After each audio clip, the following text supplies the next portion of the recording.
زندگی مقامات اور ملاقات کا نام ہے۔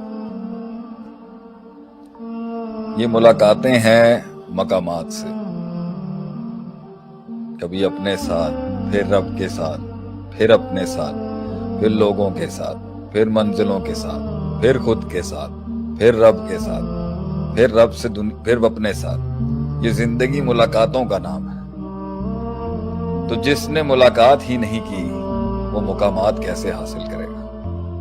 دوسرا، ملاقات کے بعد یہ مقامات کا نام ہے، فیصلوں کا نام ہے، قدم بڑھانے کا نام ہے، پھر سے صداقت، امانت، عدالت کے درس کو سیکھنے کا نام ہے،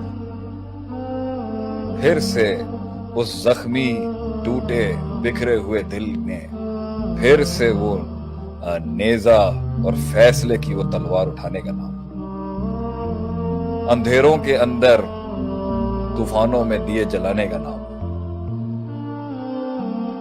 ٹوٹی ہوئی ٹانگوں پر اس جسد خاکی کو چلانے کا نام ہے۔ زندگی حق کے لیے اپنے قتل کے رواج پیدا کرنے کا نام ہے،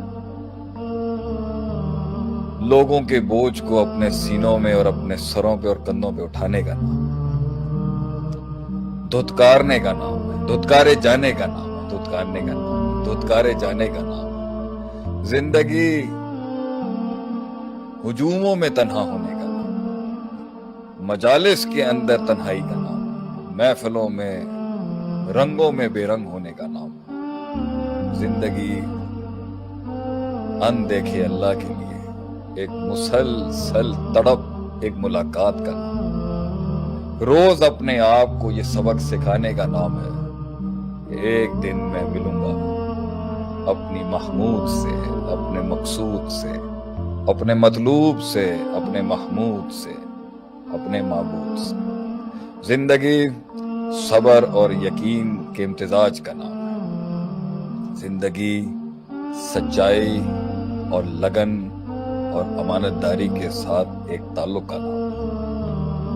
زندگی جب تیری زوال کے سرٹیفکیٹ جاری ہو جائیں، مرنے کے بعد بھی جی اٹھنے کا نام ہے، پھر سے اپنی ٹانگوں پہ کھڑے ہونے کا نام ہے۔ وہ مارتے مارتے تھک جائیں، زندگی کبھی نہ مرنے کا نام ہے، امر ہونے کا نام ہے، امر ہونے کا نام ہے اور حق کے لیے امر بننے کا نام ہے۔ زندگی نام ہے